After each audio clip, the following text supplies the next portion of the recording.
Bom dia, Escola de Profetas. Bom dia. Feliz sábado. Feliz sábado. Feliz sábado, Fala. Feliz sábado, Ana. Feliz sábado para os nossos irmãos que estão nos assistindo mais uma vez.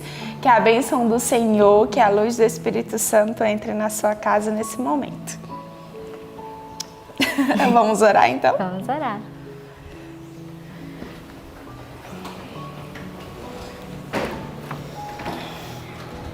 Pode orar, Aninha.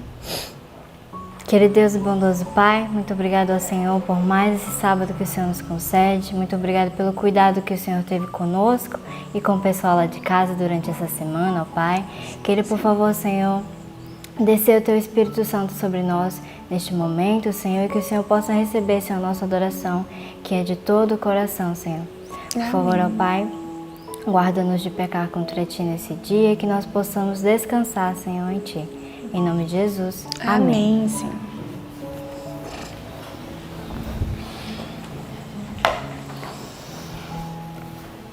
Bom, e neste momento, para alegrar o nosso dia, vamos louvar ao Senhor. Vamos louvar ao Senhor com o hino Chega o sábado, a gente já sabe o texto da Bíblia. Sim. Amém? É assim na sua casa? Eu sei que essa semana foi um texto mais longo, né? Mas também foi uma semana de desafio e bênção, porque agora no sábado eu sei que muita gente já decorou. Então vamos recitar Mateus capítulo 7, versos 6 ao 15. Tô lá no 3? 1, 2, 3. Mateus 7, do 6 ao 15. Não deis aos cães as coisas santas, nem deiteis aos porcos as vossas pérolas. Não aconteça que as pisem com os pés e voltando-se vos despedacem. Pedi e dar-se-vos-á, buscai e encontrareis, batei e abri-se-vos-á, porque aquele que pede recebe, e o que busca encontra, e ao que bate abri-se-lhe-á. E qual dentre vós é o homem que, pedindo-lhe pão seu filho, lhe dará uma serpente? E pedindo-lhe peixe, Lhe dará uma serpente? Se vós, pois, sendo maus, sabeis dar boas coisas aos vossos filhos, quanto mais o vosso Pai que está nos céus dará bens aos que lhe pedirem. Portanto, tudo que vós quereis que os homens vos façam, fazei-lo também vós, porque esta é a lei e os profetas. Entrai pela porta estreita, porque larga é a porta e espaçoso o caminho que conduz à perdição, e muitos são os que entram por ela. E porque estreita é a porta e apertado o caminho que leva à vida, e poucos há que a encontrem. Acautelai-vos, pois, dos falsos profetas, que vêm até vós vestidos de ovelhas, mas interiormente são lobos devoradores. Mateus 7, do 6 ao 15. Mateus 7, do 6 ao 15. Não deis aos cães as coisas santas, nem deiteis aos porcos as vossas pérolas. Não aconteça que as pisem com os pés e voltando-se vos despedacem. Pedi e dar-se-vos-á, buscai e encontrareis, batei e abri-se-vos-á, porque aquele que pede recebe, e o que busca encontra, e ao que bate abri-se-lhe-á. E qual dentre vós é o homem que, pedindo-lhe pão o seu filho, lhe dará uma pedra, e pedindo-lhe peixe, lhe dará uma serpente? Se vós, pois, sendo maus, sabeis dar boas coisas aos vossos filhos, quanto mais o vosso Pai que está nos céus dará bens aos que lhe pedirem. Portanto, tudo que vós quereis que os homens vos façam, fazei-lo também vós, porque esta é a lei e os profetas. Entrai pela porta estreita, porque larga é a porta e espaçoso o caminho que conduz à perdição, e muitos são os que entram por ela. E porque estreita é a porta, e apertado o caminho que leva à vida, e poucos há que a encontrem. Acautelai-vos, porém, dos falsos profetas, que vêm até vós vestidos como ovelhas, mas interiormente são lobos devoradores. Mateus 7, do 6 ao 15. Mateus 7, do 6 ao 15. Não deis aos cães as coisas santas, Nem deiteis aos porcos as vossas pérolas. Não aconteça que as pisem com os pés, e voltando-se vos despedacem. Pedi e dar-se-vos-á. Buscai e encontrareis. Batei e abrir-se-lhe-á. Porque aquele que pede, recebe. E o que busca, encontra. E ao que bate, abrir-se-lhe-á. E qual dentre vós é o homem que, pedindo-lhe pão seu filho, lhe dará uma pedra? E pedindo-lhe peixe, lhe dará uma serpente? Se vós, pois, sendo maus, sabeis dar boas coisas aos vossos filhos, quanto mais o vosso Pai que está nos céus dará bens aos que lhe pedirem. Portanto, tudo que vós quereis que os homens vos façam, fazei-lo também vós, porque esta é a lei e os profetas. Entrai pela porta estreita, porque larga é a porta, e espaçoso o caminho que conduz à perdição. E muitos são os que entram por ela, e porque estreita é a porta, e apertado o caminho que leva à vida, e poucos há que a encontrem. Acautelai-vos, porém, dos falsos profetas, que vêm até vós vestidos como ovelhas, mas interiormente são lobos devoradores. Mateus 7, do 6 ao 15. Amém? Quase perdemos o fôlego, né? Mas que bênção é ter uma porção tão grande das Escrituras. Esses versos, Ana, fortalecem a nossa fé, nos ensinam sobre oração, né? Nos ensinam sobre como reconhecer um falso profeta, né? Então, que você se sinta motivado. Se ainda não aprendeu, continue. Às vezes a gente confunde alguma palavra porque é uma versão e outra, mas temos que continuar e ter toda essa porção das Escrituras na nossa mente. E agora nós vamos ficar com um momento muito especial. Estudo, que Deus te abençoe e que tenha um ótimo estudo. Amém. Que a sua casa seja reavivada com esse momento da palavra. Amém.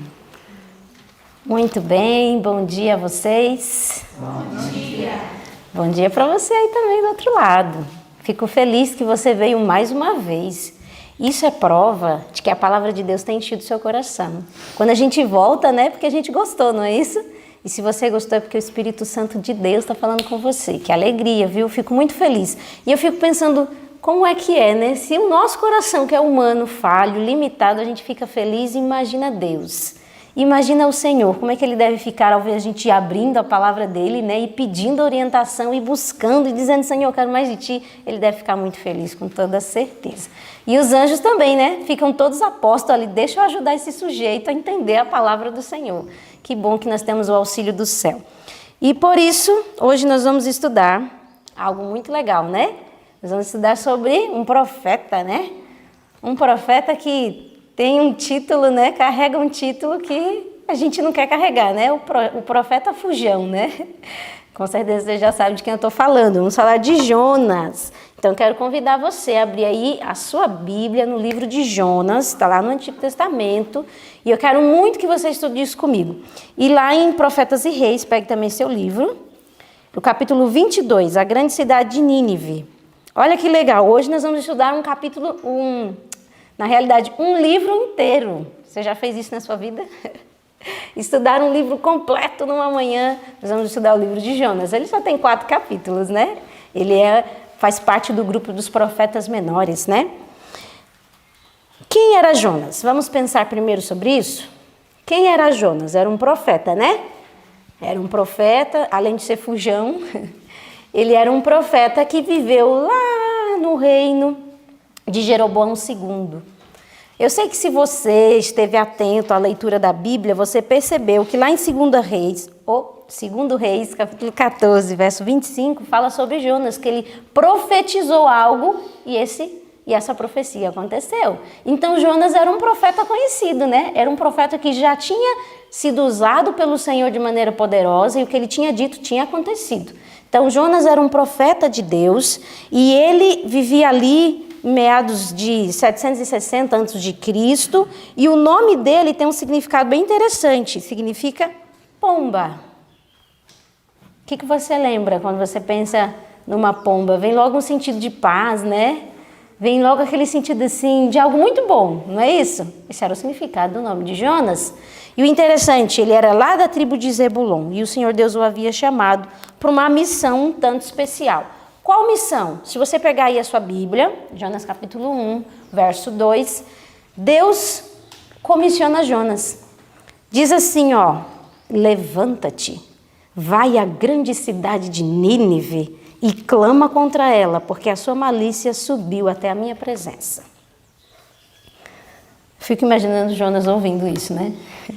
A grande cidade de Nínive. Como? Ouvi direito?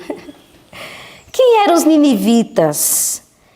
Os ninivitas, a grande cidade de Nínive era a capital do reino da Assíria. E essa grande cidade havia sido desenvolvida desde a época lá da Torre de Babel, né, quando os povos foram dispersos. Aí a grande cidade de Nínive começou a se desenvolver e se tornou uma grande cidade. Se nós vemos no final do livro, vai dizer que tinha mais de 120 mil pessoas, era muita gente. Só que essa cidade era conhecida, esse povo era conhecido como um povo muito cruel.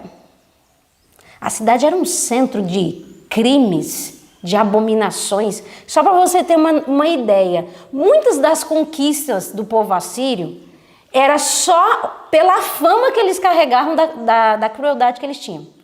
O pessoal já sabia como é que eles faziam para conquistar cidades, então eles já não resistiam, já eles se rendiam por medo do que eles poderiam fazer. Consegue imaginar as tamanhas crueldades que aconteceu? Diz que uma vez um certo rei assírio esquartejou uma pessoa e deu aquela pessoa, a carne da pessoa, para os seus animais comerem. Muitas dos ataques às cidades, eles lançavam pelo muro das cidades pernas, braços de pessoas, só para causar medo e as pessoas se renderem. Consegue imaginar que tipo de gente era essa? Era um inimigo ferrenho do povo de Deus. E Jonas estava sendo enviado para essa cidade. Você iria? Eu fiz essa pergunta para mim, por isso que eu estou falando para vocês. Esses dias eu estava conversando com a Paula, né? Falei assim, Senhor, nunca me envie para o Amazonas, porque lá tem cobra, lá tem jacaré. Olha só, a falta de fé, né? A falta de fé, medo dos animaizinhos, né? Sendo que o Senhor Deus tem domínio de todos eles. E eu fico imaginando, você iria para um lugar que você não tem coragem nem de passar de dia? Tem lugares que é assim, né? A gente tem coragem nem de passar de dia, de tanto medo que tem daquele local. Você iria pregar o evangelho ali? Deus estava mandando Jonas, não para qualquer cidade, estava mandando para uma das piores cidades, uma das piores nações. Medo de morrer, imagina isso. Mas além do medo de morrer, o senso de justiça. Peraí. Como assim pregar para esse povo? Eles merecem queimar mesmo, morrer, quero lá saber deles. Você já teve essa sensação com alguém? Dizer assim, eu não quero saber do sujeito de jeito nenhum, se ele for para o céu eu também não quero ir. Já pensou? Tem gente que fala essas coisas. E Jonas, diz a palavra de Deus, que ele ficou pensando, se demorando, questionando e duvidando, será que Deus está certo nisso que ele está me pedindo? Isso está aqui no parágrafo que começa, eu quero muito que você pegue aí seu livro. O parágrafo começa assim, Como o profeta se pusesse a pensar nas dificuldades, o que ele começou a fazer? Começou a pensar nas dificuldades. Como é que vai ser isso? E se eles quiserem me matar? E se eles... Começou a pensar nas dificuldades e aparentes impossibilidades desta comissão. foi tentado a pôr em dúvida a sabedoria do chamado. Será que Deus está certo mesmo em fazer isso? Do ponto de vista humano, parecia que nada se poderia ganhar em proclamar tal mensagem nessa cidade tão orgulhosa. Você já teve essa sensação de dizer assim, eu vou pregar o evangelho para fulano? Ele jamais vai aceitar. Olha a vida dele, toda desengonçada. Não adianta, ele não ouve. Você já foi tentado a sentir isso e pensar isso? Jonas pensou isso da cidade. Eles que são tão orgulhosos vão dar ouvidos a mim. Vou nada, vou de jeito nenhum. E aí continua dizendo, ele esqueceu por um momento que o Deus a quem servia era todo sábio e todo poderoso. Enquanto hesitava, duvidando, toma cuidado com as tuas dúvidas. Olha o que aconteceu enquanto Jonas estava duvidando.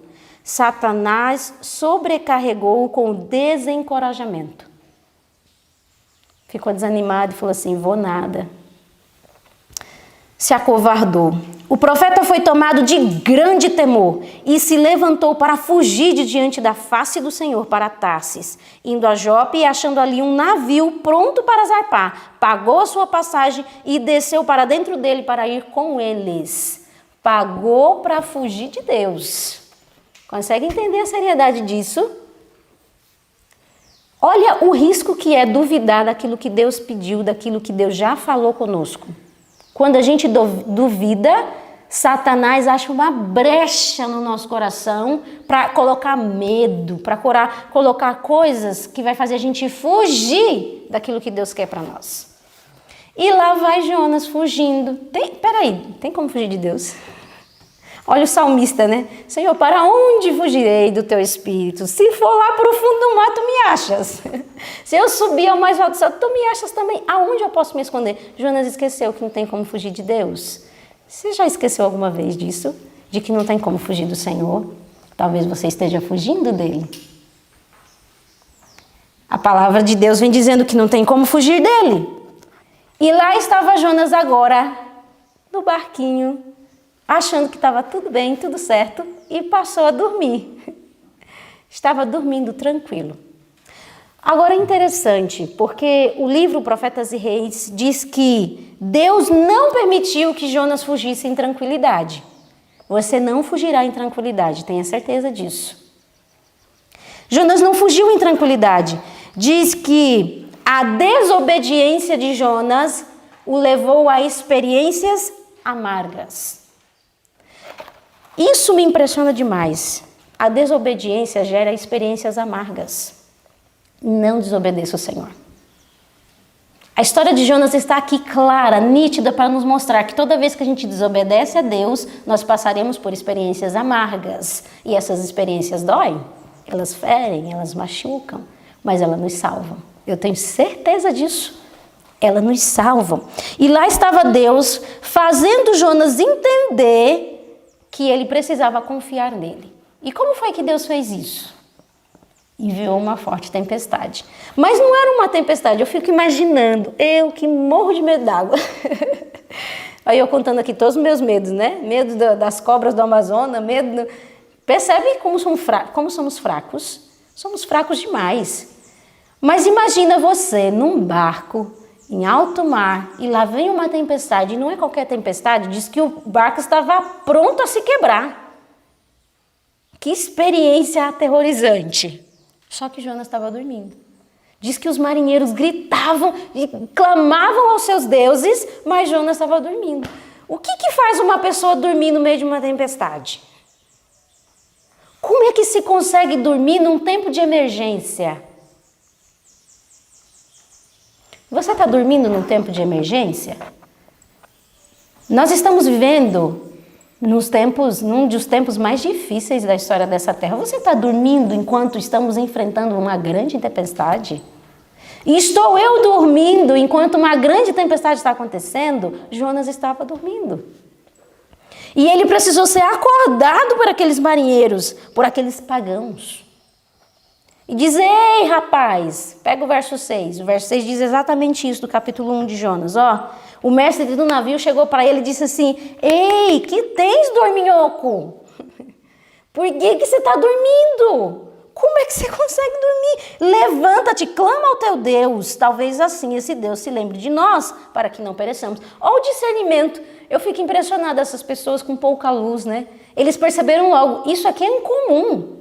Isso aqui é a mão de um Deus. Deus está desgostoso. Cada um clama ao seu Deus e vamos ver qual é o Deus que está irado. E o livro diz que Jonas realmente orou, só que a oração daquele profeta fujão não foi ouvida. Você consegue imaginar isso? Um profeta não sendo ouvido por Deus. As orações de Jonas não foram ouvidas. E diz que eles lançaram sorte e caiu a sorte sobre quem? Me acharam. E aí eles fazem 7 perguntas para Jonas. 2 eu já li para vocês. Que tens, dorminhoco? Que tens? O que você está fazendo dormindo? No tempo de emergência, acorda, levanta, clama ao teu Deus. E aí no verso 8, eles fazem outras perguntas. Perguntas bem sérias. Que eu quero que você pense assim, ó. Essas perguntas são para mim. Olha as perguntas que fazem a Jonas no verso 8. Declara-nos tu agora.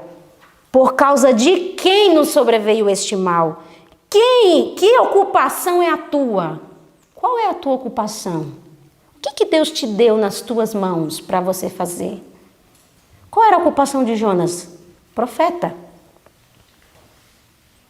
Ele tinha sido instituído por Deus como profeta. Qual é a tua ocupação? Que Deus confiou na tua mão. De onde vens? Qual é a tua experiência? O que você tem vivido com o Senhor? Qual é a tua terra? Qual é o reino que você pertence? Você pertence aqui ou você pertence lá ao céu? Isso é um pagão perguntando para Jonas. Lógico, eu estou fazendo uma analogia com uma aplicação para nós. As pessoas lá fora questionam, de onde tu és? Tu és dessa terra ou tu és de lá, de cima? E a tua vida tem que responder essa pergunta. E aí ele pergunta, de que povo tu és? E Jonas é obrigado agora a responder, eu sou hebreu. E eu sirvo o Deus que fez o céu, a terra e o mar. Eles falam, então é tu o culpado. É tu o culpado e eu estou fugindo do Senhor. Ele fala, então a culpa tudo é tua. Pensa que o barco inteiro, todas aquelas pessoas que eram inocentes, estavam sofrendo por uma decisão errada de Jonas. E aí a gente pensa que quando a gente erra, a vida é minha, eu faço o que eu quiser. Não é não. Desculpa, mas não é. Quando você decide pecar, as pessoas ao seu redor sofrem. Você não sofre sozinho. Seria bom se sofrêssemos sozinho, né? Mas não, as pessoas ao redor sofrem. Elas pagam algo que elas não têm culpa. Consegue imaginar a seriedade que é escolher fazer o errado? E estava lá, aquele barco inteiro sofrendo por causa de Jonas. E aí ele dá a solução. Qual é a solução? Ô homem corajoso.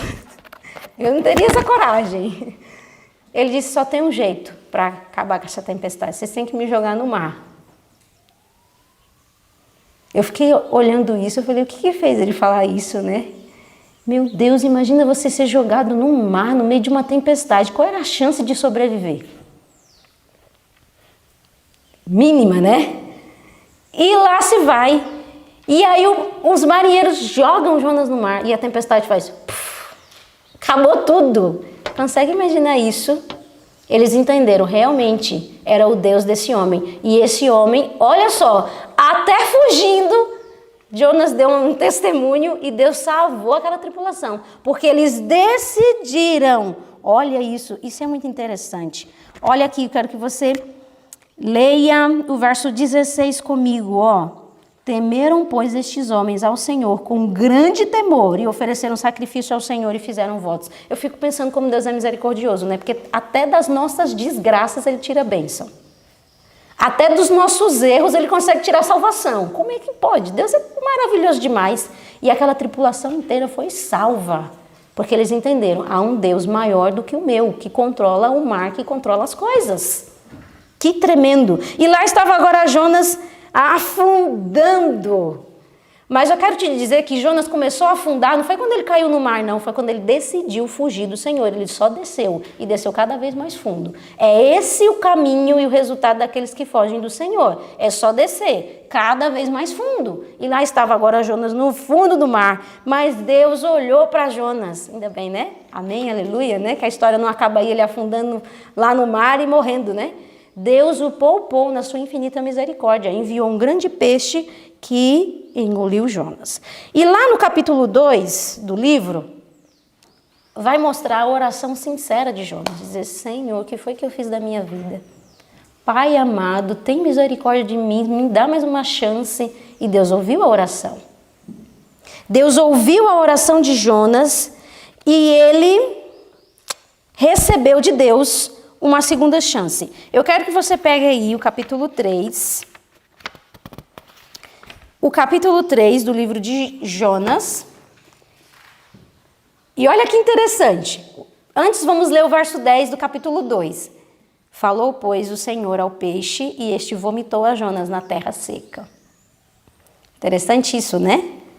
Isso aqui já foi um grande sinal para o povo de Nínive, que criam nesse Deus.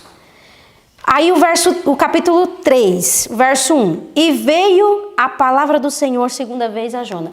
Agora olha a segunda oportunidade de Deus. Deus dá uma segunda oportunidade para Jonas. O que ele fala para Jonas? Levanta-te, vai à grande cidade de Nínive e prega contra ela a mensagem que eu te digo. Deus repetiu a mesma ordem. Vai lá, meu filho, agora para de questionar, de duvidar, para de recalcitrar, para de resistir, vai e prega essa mensagem. Jonas se levantou e foi pregar a mensagem. Quero te perguntar, o que você está fazendo da tua segunda chance? O que você está fazendo da segunda chance que Deus te deu? Talvez você seja uma pessoa que voltou para a igreja. Você saiu, ficou longe dos caminhos do Senhor e Deus te deu uma segunda chance. Você voltou para os braços do Senhor. O que você está fazendo dessa segunda chance? Você está fazendo valer a pena? São tantas coisas na nossa vida que Deus nos dá uma segunda chance. Você tem vivido isso intensamente? Você tem se entregado ao Senhor nessa segunda chance? O que você tem feito dela? Jonas se levantou e foi pregar a mensagem. E diz que a cidade era tão grande que ele percorreu em 3 dias. E ele dá-lhe pegar a mensagem do Senhor daqui a 40 dias. Se vocês não se arrepender, vai destruir essa cidade. Quem não se converter vai ser destruído tudo. Qual foi o resultado dessa pregação do Evangelho? De forma extraordinária, verso 5, quero ler com você do capítulo 3, pega aí a tua Bíblia. Olha o que diz. E os homens de Nínive creram em Deus e proclamaram jejum e vestiram-se de saco, desde o maior até o menor. E esta palavra chegou também ao rei de Nínive, e ele levantou-se do seu trono, tirou de si as suas vestes, cobriu-se de saco e sentou-se sobre a cinza.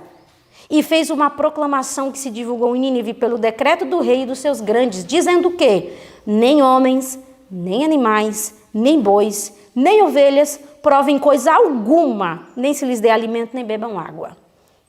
Mas os homens e os animais sejam cobertos de saco e clamem fortemente a Deus e convertam-se cada um do seu mau caminho e da violência que há nas suas mãos. Quem sabe se voltará a Deus e se arrependerá e se apartará do furor da sua ira, de sorte que não pereçamos. E Deus viu as obras deles, como se converteram de seu mau caminho, e Deus se arrependeu do mal que tinha anunciado lhes faria e não o fez. Missionário da escola de profetas, você vai lá para uma cidade que não tem presença adventista, e aí você começa a pregar o evangelho, e a cidade inteira se converte. Ô, glória! Aí é missionário de sucesso, né? A gente ora assim, Senhor, me dá a cidade inteira.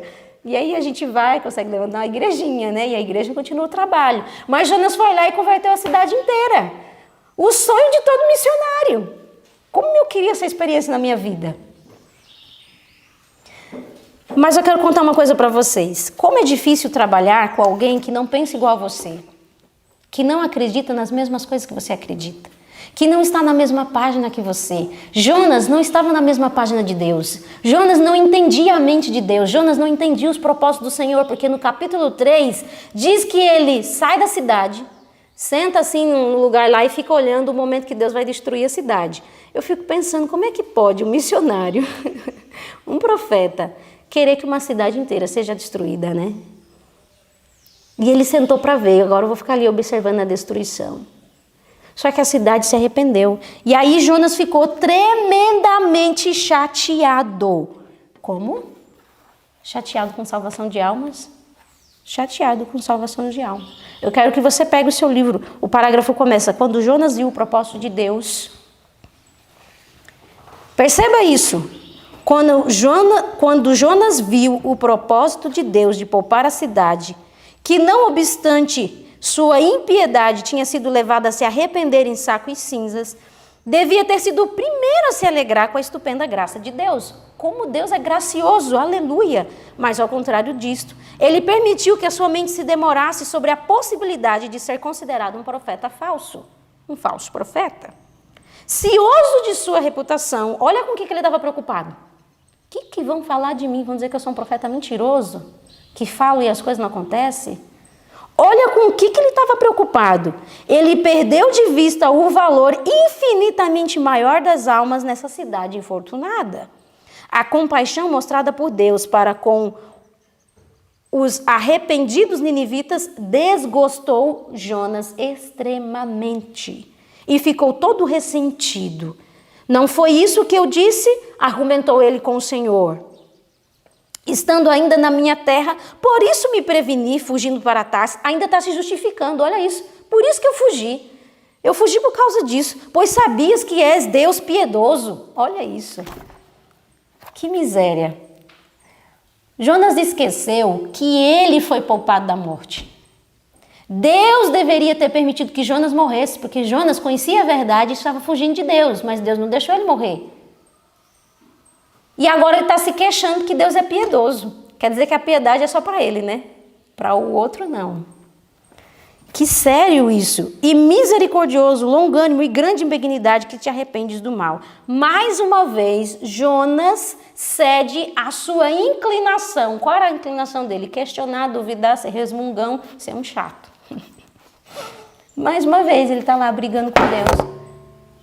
Mais uma vez, ele está desencorajado. Está lá, jogado, pensando, que coisa, o pessoal vai ficar falando mal de mim, resmungando com Deus. Essa era a inclinação de Jonas.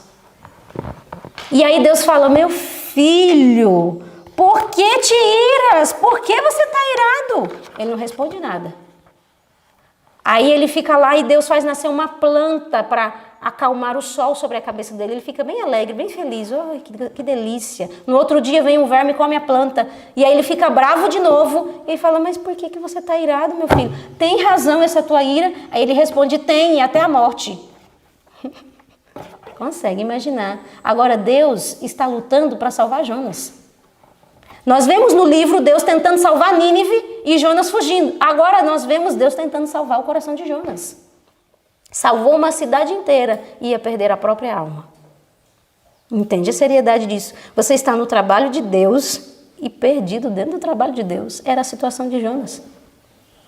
E aí Deus fala com ele, meu filho, está aqui no capítulo 4, o versinho 10. E disse o Senhor, tiveste tu compaixão da aboboreira, na qual não trabalhaste, nem a fizeste crescer, que numa noite nasceu e numa noite pereceu.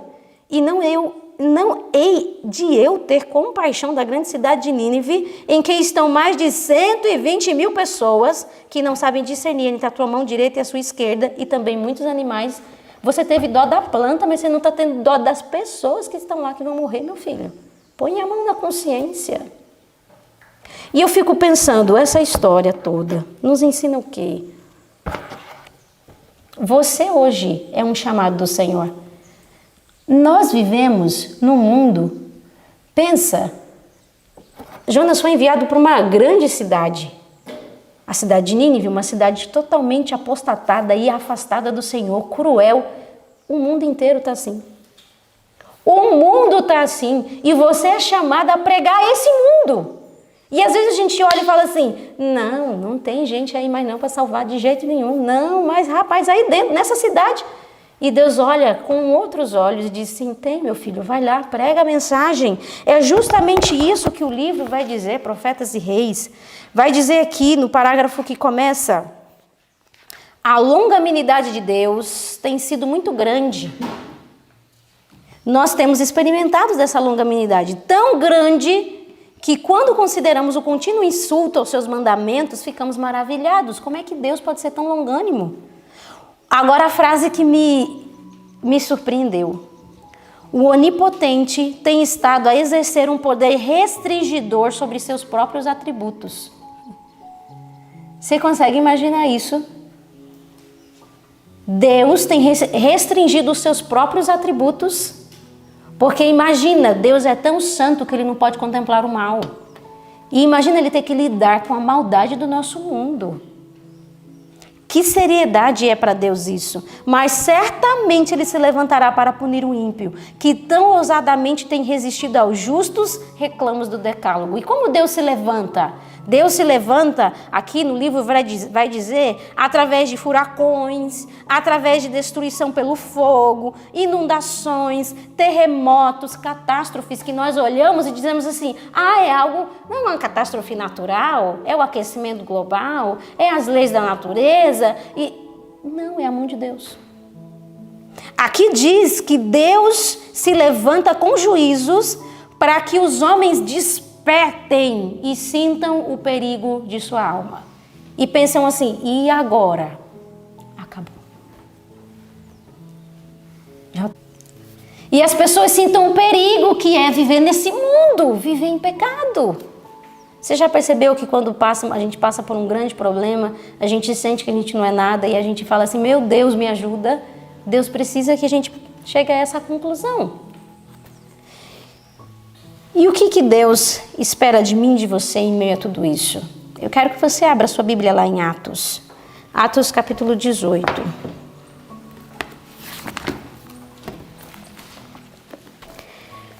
Atos capítulo 18, nós vamos ler o verso 9 e o verso 10. E disse o Senhor em visão de noite a Paulo. Olha o que foi que Deus disse a Paulo. Não temas.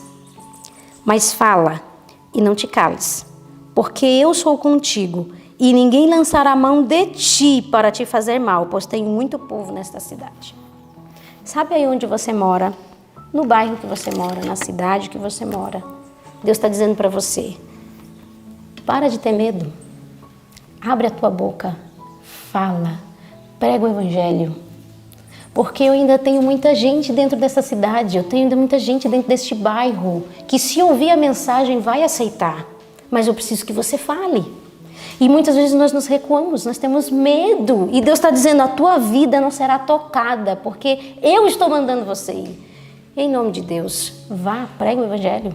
Faça a tua parte nessa grande seara. A palavra de Deus mesmo diz, a seara é tão grande e os obreiros são tão poucos. Você é um obreiro, você tem que se levantar. Você tem que se dispor a fazer o chamado do Senhor acontecer na tua vida. E sabe essas mazelas que você enfrenta dentro do seu coração? O desânimo, a sensação de vazio, a sensação de que nada faz sentido? Tudo isso vai mudar, porque a missão de Deus transforma o nosso coração. Salvar pessoas transforma a nossa vida. Vá lá e faça isso, você é um chamado do Senhor. Eu não tenho dúvida nenhuma. E eu sei que foi esse o apelo que Deus fez ao meu coração. Joana, para de ter medo. Que cobra que nada, né? Que medo de água, nada. Vai lá, prega o evangelho, minha filha, que a tua vida vai ser poupada, ela não será tocada. Porque eu tenho obra a fazer, tenho pessoas a salvar. Que em nome de Deus nós tenhamos esse desejo no nosso coração. Isso é o meu desejo. Espero que seja o seu também, que o Espírito do Senhor aprofunde isso dentro de nós. E Ele nos capacitará para pregarmos este Evangelho a todas as nações, a todas as línguas, né? É isso a ordem do Senhor. E eu quero orar com você, porque eu sei que isso só será possível com muita oração, porque a gente é muito fraco, né? A gente é muito medroso, né? E a gente foge. Então, vamos nos ajoelhar, vamos pedir o auxílio de Deus para fazermos a nossa parte. Querido Deus e bom Pai, que grandes lições nós aprendemos da história de Jonas. Nós queremos implorar a tua misericórdia, Senhor, nos auxilie, porque nós não queremos imitar o comportamento de Jonas. Nós não queremos fugir dos deveres que o Senhor tem para nós, da missão que o Senhor espera que cumpramos. Nós queremos fazer a nossa pequena parte neste grande plano, porque o que tem nas nossas mãos, Senhor, é tão pequeno, a maior responsabilidade está nas tuas mãos. E eu sei que o Senhor nos chama justamente para nos salvar, porque se nós não estivermos envolvidos nesta missão, nós nos perderemos. Ajuda-nos, Senhor, a levantarmos e resplandecermos neste grande mundo, Senhor Deus, que está completamente apostatado e distante de Ti. Ajuda-nos, Senhor Deus, a brilharmos como a Tua palavra diz que precisamos brilhar. Que o Teu Espírito Santo recaia sobre nós, nos dando poder ao pregar o Evangelho, nos dando poder para viver o Evangelho. E assim muitas almas serem alcançadas e serem salvas. Usa-nos, Senhor. É esse o nosso pedido. Ajuda-nos, Senhor. Imploramos a Ti a Tua bênção sobre nós, sobre os que estão em casa. Em nome de Jesus. Amém. Que sério não estudar sobre isso? E eu espero que a partir desta palavra você tome uma decisão na tua vida. Nós precisamos aprender a não ser apenas ouvintes, mas praticantes da palavra do Senhor. Que o seu dia seja tremendamente abençoado. E até amanhã eu te espero aqui, tá bom? Tchau, tchau. Amém.